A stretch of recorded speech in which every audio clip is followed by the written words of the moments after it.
Hello everyone, welcome back to the channel. Today I will show you how to create account in Minecraft. So first go to Google Chrome, then search for Minecraft.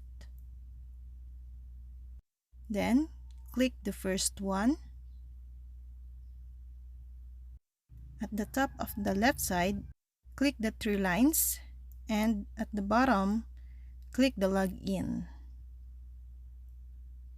So now we don't have Mojang account, so we will sign up for free. Click it. Then create account or use a phone number instead. Type your number, then click next, then click sign up. All you have to do is create your password, then click next, and then click your country or region, and then your birth date. Type your day, month, and year, then click next, then type your code number, then click next.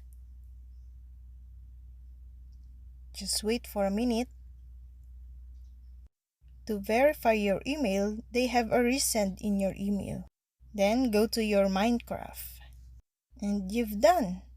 You can now play your Minecraft now. That's all. For more videos, subscribe to our channel. Thank you for watching. See you again.